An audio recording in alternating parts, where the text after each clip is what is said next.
Bueno, queridos patitos, este tema de hoy se las trae un poquito porque era referido a la pelea por la presidencia del Euskadi Batzar de el señor Josu Jon Nimaz y el señor Joseba Egibar. De primeras hay que decir que antiguamente el Euskadi Batzar estaba secuenciado en función de la presidencia como uno de los miembros. Pongamos, por ejemplo, que hubiera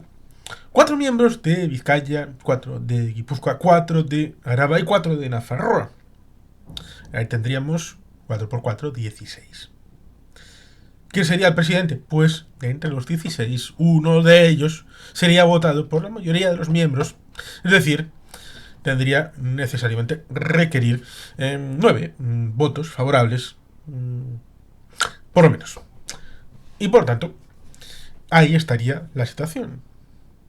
La que se vivió desde la pérdida de condición de presidente del Euskadi Batzar del señor Xavier Arzalluz Antía en el año 85 y en el año 86 hubo relevo con el señor primero Román Sudupe, quien en el año 1985 perdió la representación de ser miembro del Euskadi Batzar por Guipúzcoa y por tanto debió de dejar de ser presidente del EBB porque no era una designación directa como sucede actualmente, sino que era a través del hecho de reelegir a los miembros de Guipúzcoa en el EBB y a través de ellos tener la presidencia en uno de los representantes del Euskadi Batzar. Le sucedería el señor Uzturre, y finalmente en 1986 será el señor Xavier Arzalluz Antía el que acabará volviendo a tomar el timón hasta el año 2004. Ciertamente las historias tienen su importancia a la hora de reflejar la estructura institucional de un partido tan longevo que tiene camino de 129 años como es Euzko Alderdi Jeltzalea, Partido Nacionalista Vasco. A veces se suele decir aquello de presidente del PNV, y eso es incorrecto. Es incorrecto porque no hay un presidente del PNV y la dignidad y justicia viene establecido desde el punto de vista de la deconstrucción previa. Parece como si estuviera diciendo que soy el señor Ferran Adrià o Martín Berasategui, porque a veces con esos elementos culinarios que podemos encontrar en el Basque Culinary Center o a través de los genios de MasterChef, nos podemos encontrar el hecho de que se hace mucha gelificación, esferificación en el tema de la gastronomía, y algo parecido sucedió al inicio del Partido Nacionalista Vasco. ¿Por qué? Porque la primera actuación con el manifiesto fundacional estaría en el caserío de Larrazábal en verano de 1893. La primera actuación, dejando de lado la sanrocada, que está inmersa dentro del ámbito de la camazada, está el día 18 de febrero de 1894, donde 40 vizcaitarras, incluyendo a los hermanos Arana, estuvieron en Castejón. Y tenemos el 14 de julio de 1894 con la fundación del Euskeldun Bachoquilla y la izada de la Ikurriña en el día 14 de julio, que fue el día de la Ikurriña durante mucho tiempo. Y después, teniendo ya la presentación del manifiesto, la primera actividad fuera de la zona de confort de los participantes, de la creación de la sede social, cosa que en principio sería a la inversa. Primero la creación del partido, luego la sede social, luego el símbolo del partido y del país, luego la primera actuación y luego el manifiesto asentando las bases de lo que iba a ser el movimiento. Aquí se hacía al revés. Y el 31 de julio de 1895 se funda Euzko Alderdi Jeltzalea con la incorporación del Bizkai Buru Batzar, teniendo en cuenta el sacrificio del señor Sabino Arana respecto a algo bizcaitarra, teniendo en cuenta de que tenía tanta empatía con el resto del país, como había visto, por ejemplo, en Castejón, en el ámbito de la Gamazada, con respecto a Navarra, que esperaba que a ese Euskadi Buru Batzar, a ese Euskalderri Jeltzalea, se irían incorporando territorialmente no solamente los relatos, sino también las personas y los organismos para juntar un elemento confederal a lo que era el marco general del país. En Ereincha, de Quisquicha, vemos ya en ese libro que está referenciado en el canal un sistema de elección en 1904 que es muy importante a la hora del legado de la forma de elección de Euskalderri Jeltzalea 120 años después.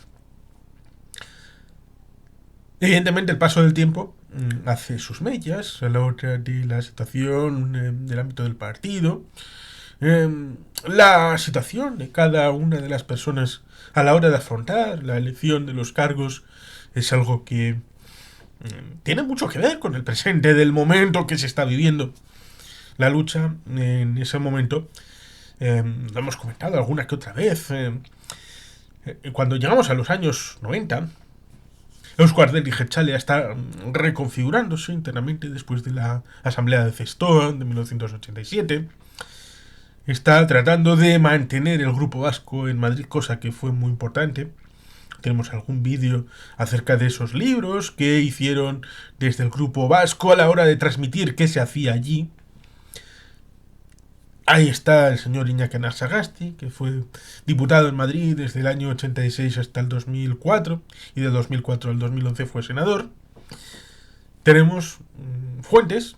para entender el impacto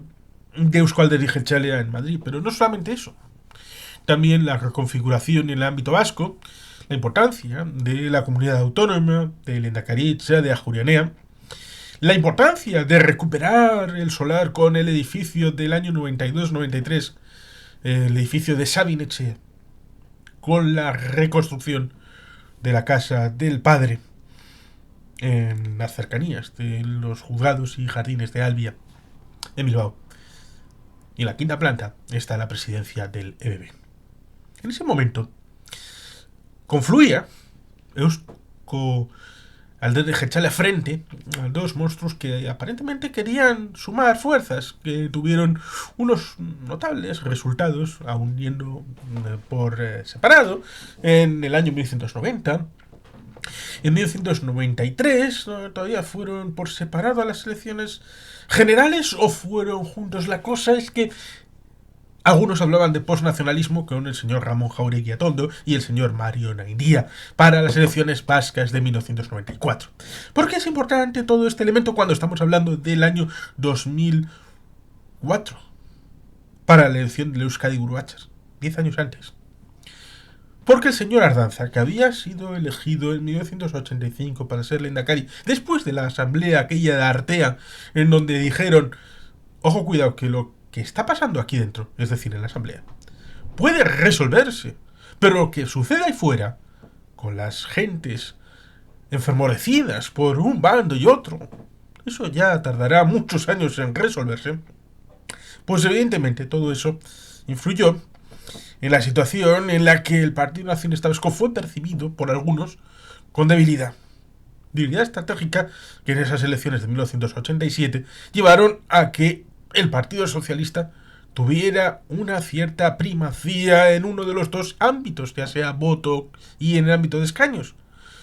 Pues esa idea pudo dar el concepto de un posible gobierno alternativo que pudiera haber devuelto al señor Garaikoetxea a la lehendakaritza. No lo hizo. Y Ardanza, que estuvo desde el 85 hasta el 87 durante estos 2 años, mantuvo su cargo. Cosa que pudo haber pasado, por ejemplo, en Estados Unidos si no hubieran asesinado al señor Robert Kennedy en el Hotel Ambassador en 1968. ¿Cómo habría sido el legado del señor Lyndon B. Johnson entre dos mandatos de un Kennedy? En 2 trozos de pan con la zona de mortadela en el tejano demócrata que había sido vicepresidente con JFK. Conceptualmente hablando, el lindo Mike Johnson del país habría sido el señor Ardanza, pero no sucedió así. Tenemos, por lo tanto, la continuidad de un señor Ardanza que para el año 1994 había alcanzado ya 9 años de responsabilidades en la primera magistratura del país.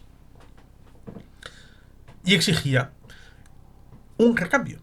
Desde el EBB, el señor Xavier Arzalluz Santía, que no era precisamente un neófito, porque había estado desde el año 80 hasta el 84 y luego del 86 estaría hasta el 2004,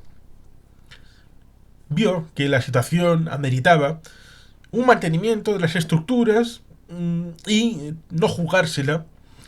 porque había la posibilidad de que el Partido Socialista con Euskadiko Ezkerra superaran al Partido Nacionalista Vasco y por tanto fueran capaces de articular una mayoría alternativa, y por tanto allí el señor Xavier Arzalluz decidió que había que continuar con el señor Ardanza con una nueva legislatura, pero Ardanza pidió que hubiera un sustituto a su lado y fue el señor Ibarretxe el seleccionado. Cuando llegamos al año 1998-99, estaba pronosticado el hecho de que se iba a sustituir del Lehendakari. Las elecciones de septiembre del 98 así lo verificaron. El señor Ibarretxe sería el candidato y el PNV obtuvo 10 escaños menos de los que obtendría el señor Urkullu en 2020. Obtuvo 21. Eusko Alkartasuna obtuvo 6. Una minoría que se veía complementada con esos 14 escaños de Euskal Herritarrok que vinieron devengados del hecho del dividendo de la paz, porque el proceso de Lizarra había cristalizado en una tregua que en principio iba a ser para 4 meses, pero eso la gente no lo sabía, y que Eusko Alderdi Jeltzalea y Eusko Alkartasuna representaron la esperanza para extenderla hasta los 16 meses. 16 meses. El señor Arzalluz Santía iba a dejar la presidencia del EBB, pero lo mismo que él había forzado para que Ardanza continuara, se le dijo: ahora tú no te puedes ir. No vamos a cambiar a la vez al Lehendakari y al presidente del EBB en el mismo momento. Y al señor Arzalluz Santía se le obligó a estar 4 años más, en vez de finalizar su mandato en el año 2000, en 2004. En ese momento, lo concupisciente, lo de la época, el tema del mal llamado Plan Ibarretxe, la supuesta deriva que podríamos hablar con retroactividad, con un supuesto proceso a la vasca, la independencia, sobre todo con ese juego de prismas, con la percepción de unos y otros de lo que era a la hora de la transmisión a través de terceros, y lo que en realidad era, que eso parece que nadie quiso hacer una transmisión real de la información de lo que estaba pasando en el País Vasco, y sobre todo de las raíces de ese elemento institucional acerca de por qué se llega ahí y para qué. Porque, y esto lo hemos comentado alguna que otra vez, en buena medida a algunos les interesa la simplificación y la dualidad, es decir, la binomidad, es decir, hacerlo binario, blanco-negro, 1 o 2, noche-día, o estás conmigo o estás contra mí. Y eso llevó a que algunos pensaran: da igual lo que digan los vascos, en un lado están ellos, con sus cosas, y en el otro estamos nosotros, con la oposición a lo que digan ellos. Y eso llevó al hecho de que algunos pensaran que era posible decir que no al Plan Ibarretxe, pensando que había que maximizar cierto autogobierno, que había algunos temas que resolver. Y eso llevó a que se maximizaran ciertas tensiones y hubiera un aparente elemento de dos almas, cosa que Xavier Arzalluz Santía había potenciado de alguna manera porque Euskal Herria Jeltzalea, como hemos dicho, que nace en 1895, en 1995 iba a establecerse una situación referida a su centenario. Ahí tenemos el manifiesto del centenario, que conviene ser leído. Pero es que los fastos del centenario iban a incorporar un relato. Iban a incorporar un libro. Un libro en el que iban a estar el señor Santiago Pablos, Luc Dermés, José Luis de la Granja y el señor Jean-Claude Larrond. Jean-Claude Larrond hizo una tesis cuando estudiaba en los años 70 sobre la figura de Sabino Arana y su importancia a la hora de el origen del nacionalismo vasco. Por tanto, es un historiador vasco-francés, por lo tanto vasco, de la Purdi, que tiene su importancia, y con esos historiadores pues amalgamaron desde la dirección de Sabin-Etxea un equipo de estudios que iba a hacer ese libro que acabó llamándose El péndulo patriótico. Péndulo porque aparentemente hay dos lados del péndulo: el autonomismo y el independentismo, y que serían las dos almas del nacionalismo vasco, las dos almas del PNV, que una sería acomodaticia, transigente, y la otra sería radical, separatista, para tratar de avanzar hacia la creación de un Estado vasco. Y los otros serían melifluos, autogobernistas, autonomistas, y se ponían en un lado y en otro ciertas figuras de la época a la hora de decir, no, este es acomodaticio, le gusta bien estar en España, no tiene ningún problema, el hecho de ser una autonomía dentro de España no le pasa nada, no tiene... no, este es un radical pata negra, separatista, independentista, este es de los buenos. Y a veces se confluía en una confusión, porque primero vamos a hablar del hecho de que las personas somos de múltiples grados del espectro. El señor Ardanza, en sus memorias y en algún otro libro previo que viene hablando acerca de los lehendakaris del País Vasco, publicado en Alberdania, hablaban de una situación que se coaguló en el año 1987-88. En el primer concierto económico se incorporó una ley de acompañamiento referido al primer cupo provisional en el año 1981, porque sí costó sacar adelante la ley de concierto económico, es decir, el pacto que se firma el 30 de diciembre de 1980 para entrar en vigor el 1 de junio de 1981, después del tracto legislativo como un tratado internacional por lectura de punto único. Pues ya costó bastante, por tanto habría sido dificultoso, y eso ya lo supo ver el señor Pedro Luis Uriarte Santamarina, el hecho de haber incorporado la creación de una ley de cupo específica después de la tramitación de la ley de concierto. Y eso llevó a que durante 7 años largos no fuera posible la liquidación de la cantidad del cupo líquido final.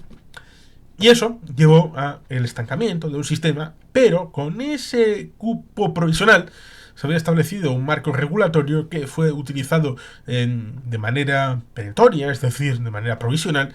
en esos años, hasta que el señor Ardanza tuvo que negociar con el Partido Socialista, y lo hizo desde las coordenadas de aquí tenemos la razón. Y vamos a negociar desde posición de fortaleza, y por tanto, vamos a hacerlo directamente. Y como había un gobierno de coalición a partir de ese año 1987, entre Partido Socialista y Partido Nacionalista Vasco en el gobierno vasco, se le dijo, finalmente, que si no aceptaba los términos que habían hablado entre las partes, no se llegaba a un acuerdo, él iba a destituir a los miembros del gobierno vasco y a convocar a elecciones, explicando todo el trayecto que había sucedido. Evidentemente, Ardanza suele ser conceptualizado como la reina madre, aquella que amalgamaba las posiciones, por ejemplo, a través del Pacto de Ajurianea acerca de lo que debía de ser el país, porque todos aceptaban el liderazgo del lehendakari a la hora de la transmisión de los mensajes de fondo. Era un autonomista, un autogobernista, porque, por ejemplo, en 1995 envió a los Redondos Tierra a el casamiento de la infanta. Esos gestos de reunirse con el Borbón, de estar en Madrid cuando tocaba, diplomacia, de estar inserto dentro de un marco general, fueron interpretados por algunos como melifluo autonomista, pero el melifluo autonomista fue duro cuando tuvo que ser duro, exigió la autodeterminación en 1990 cuando se votó en el Parlamento Vasco y apostó por la renovación del Pacto de Ajuria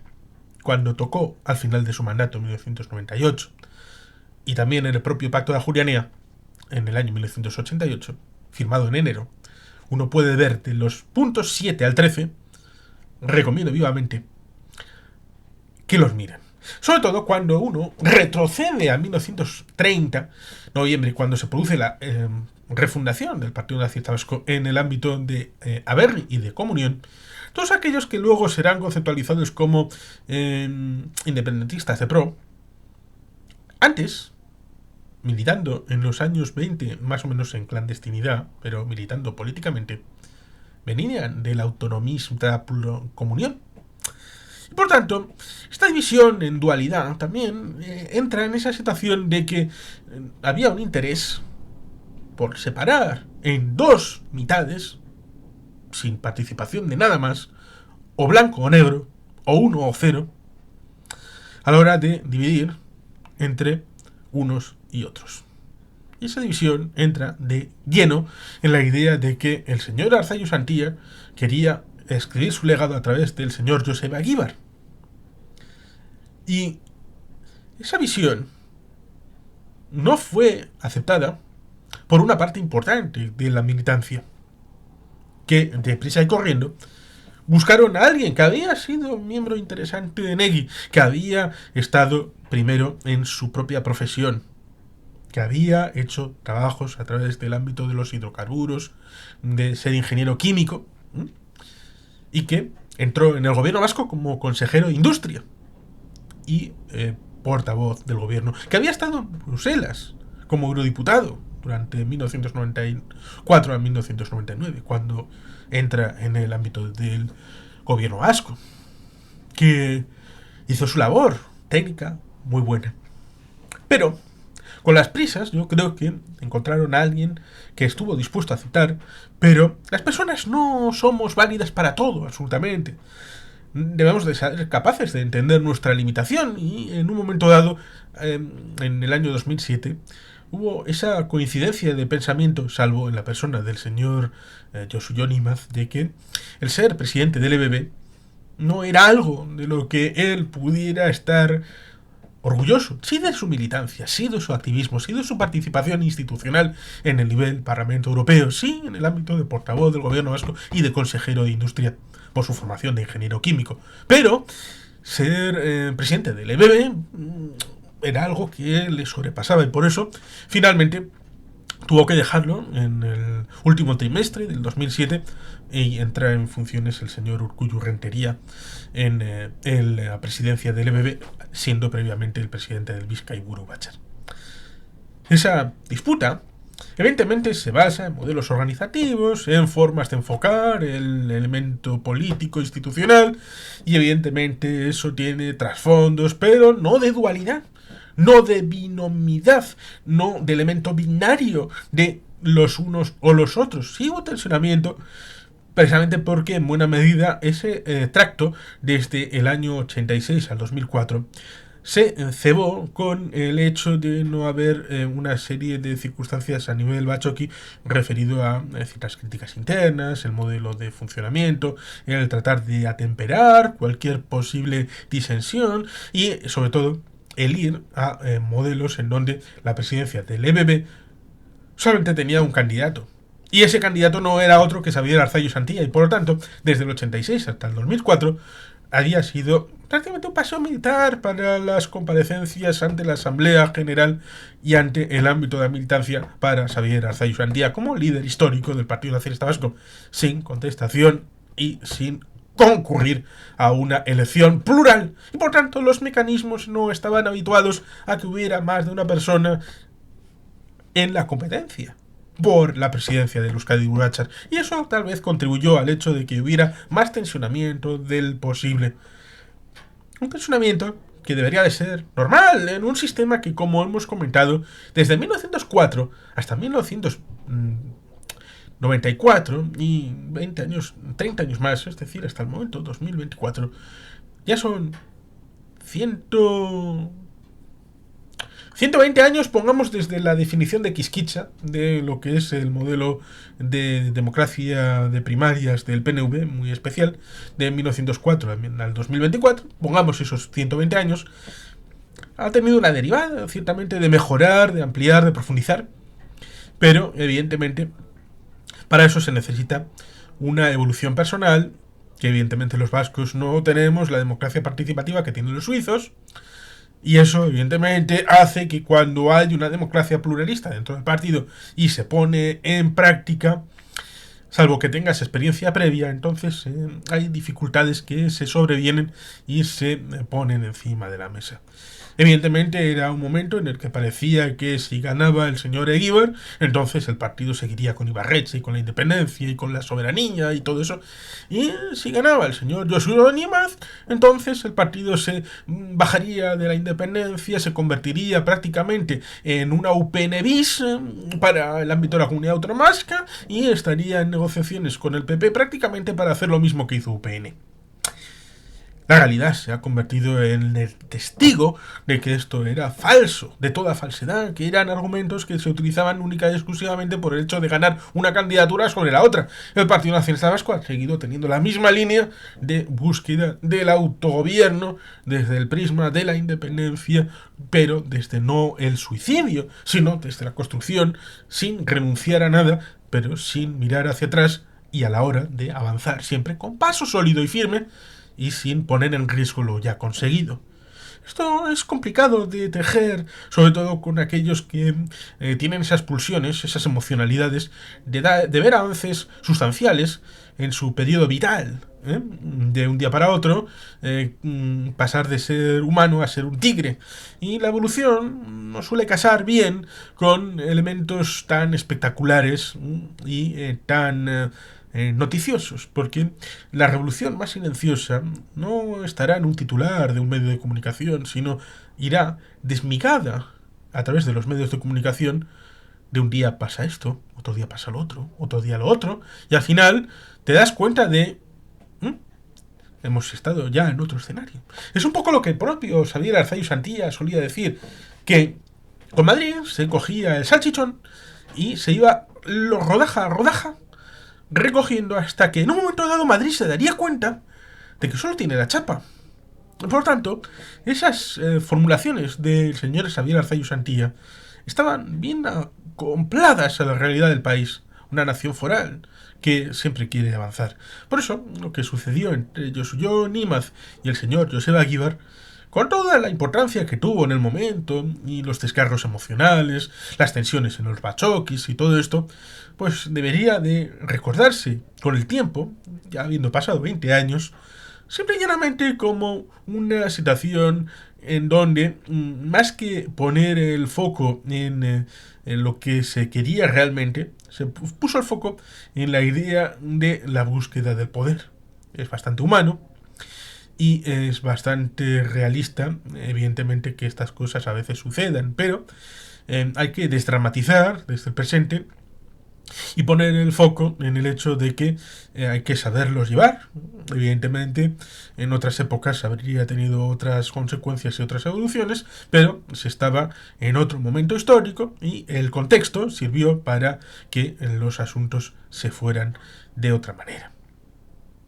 Espero haber concluido de una manera más o menos razonable con estos ingredientes a la hora de explicar el asunto. Y sin más, queridos patitos, es que ricasco, agur berobat, Betty Gelpia.